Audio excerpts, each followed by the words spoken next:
What is up, my YouTube friends? Godzilla X Kong, or Godzilla Cross Kong, Godzilla and Kong, whatever the title is, The New Empire is finally here. It's the follow-up sequel to Godzilla vs. Kong, directed by Adam Wingard, and every time one of these movies comes out, I gotta see it. And so today I'm going to be giving my full spoiler-free review. You can relax, there's not going to be any spoilers here, but before I dive in, make sure you smash like and subscribe if you're new here. I mean, come on guys, click subscribe, quit monkeying around. But yeah, so this isn't really a movie that I had a ton of anticipation for. The anticipation that I did have was basically that, I knew that things were going to get smashed and there was going to be some huge crazy spectacles from Kong and Godzilla, and that's always exciting. I mean, that's exactly what big blockbusters like this are made for. They're made for like a Friday night, Saturday night, going with your friends, and it's just a crazy, insane, fun popcorn flick. And now having watched it, I walked out and yeah, that's exactly what we got. If you've seen Godzilla vs. Kong specifically, just because that's Adam Wingard as well,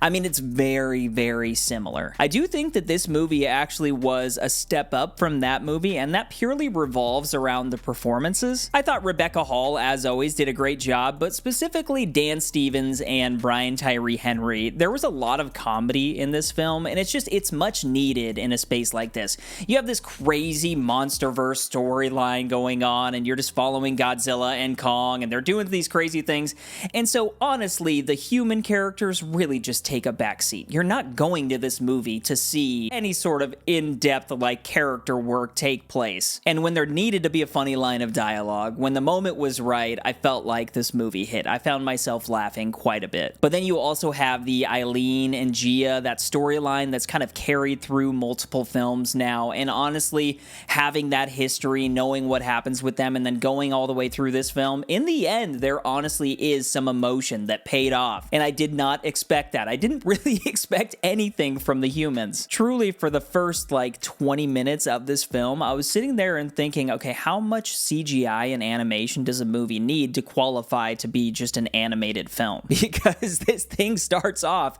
and it's just all CGI and animation. I really don't think that there was a huge studio or any sort of practical sets built for a lot of this stuff. I don't think there was tennis balls jumping over hills here. It all looks completely animated. That's what this film is. And again, that's kind of why you go for the spectacle, but the humans do eventually show up. There is a full through plot line. Honestly, aside from one emotional character arc, and just like in Godzilla vs. Kong, the plot of this movie doesn't matter at all. I actually found myself chuckling anytime they were trying to do anything or having these conversations, because it's just exposition dump after exposition dump, and it doesn't matter. I don't know. I feel like they don't even need a plot in a movie like this, because we're just there to see Kong and Godzilla. And boy oh boy, did we get that. The synopsis for this film reads, the film follows Kong and Godzilla as they unite together against a mysterious hollow earth threat known as Scar King. The film also focuses on the previously untold origins of the Titans and Skull Island. And with this being a film that takes place in this monsterverse, we do have a lot of backstory for this, so you can make a lot of connections while watching this if you've followed the films from the monsterverse, as well as Monarch on Apple. I mean, everything that they've made has been good enough. Monarch specifically was actually pretty dang good. And like I said, when it comes down to it, this movie really is about Kong and Godzilla. But I will say, the movie very much follows Kong and his story, and it's honestly really impressive. There's just these long, drawn-out sequences where it's just Kong, and he's walking through the jungle, he's walking through Hollow Earth, and he's just kind of doing his thing, and you're just sort of keeping up.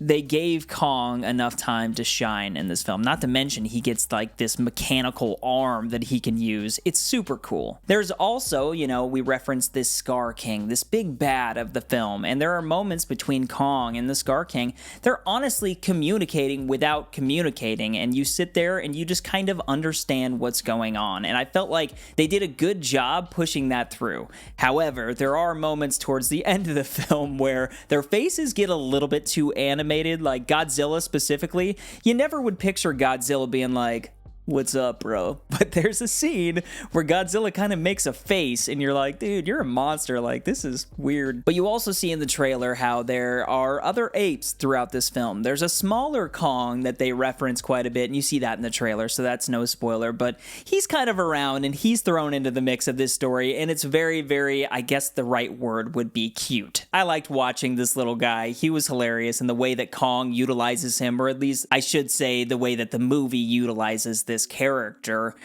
is pretty clever. It's fun, but there's a lot of stuff with the Hollow Earth, as well as the storyline with Gia, kind of the Monarch stuff, and discovering more hidden secrets within Hollow Earth. There's almost an Indiana Jones film, like kind of buried within this thing, and an adventure film, if you will. And there's ancient texts, and there's these beautiful structures. It's really cool to see it on the big screen. I would recommend, if you're gonna see this movie, just see it on the big screen. The film takes shape, and when you get to Godzilla and Kong, and then you have the bad guy, you have Scar King, among others, it truly felt like to me that I understood the stakes, everything was built up properly, and so when it came time for that third act, that big battle, which everybody expects, it was earned and it was a lot of fun. Although, you know, I'm not a massive Godzilla guy, you know, going back, I haven't seen all of the original films and stuff. Does the final battle always have to take place within a city? Because this is crazy, dude. Like, every single scene showing Godzilla in this film,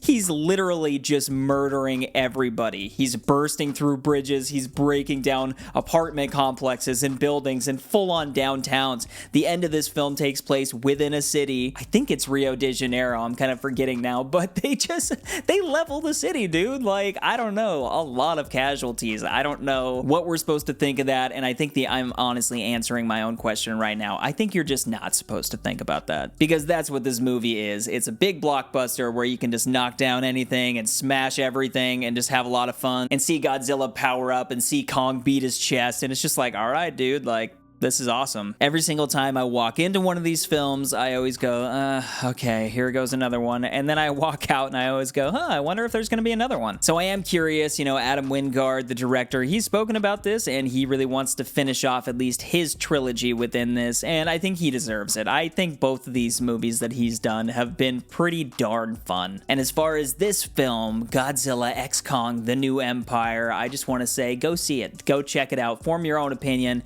It's a pretty good time out at the theater, so I think you'll enjoy yourself. But as far as my personal Jones Vibe star rating, this is based just purely off of my enjoyment level. I'm giving Godzilla x Kong, The New Empire 3.5 out of 5 stars. But I need you guys to go down to the comment section right now and let me know, are you planning on going and seeing this movie? Have you already seen this movie? If so, what did you think? I read every single comment that comes in, so don't be afraid to start that discussion. Also, guys, again, if you stuck with me this far and you are new here, please click subscribe. I'm trying to get to 15,000 subscribers. That's my goal, and I'd very much appreciate it if you help me achieve that. But smash like if you haven't already. You can follow me on X at Jones Vibes Only, and don't forget to keep up the good vibes, guys. But Godzilla x Kong, The New Empire is the latest addition to the MonsterVerse, and we're not done yet.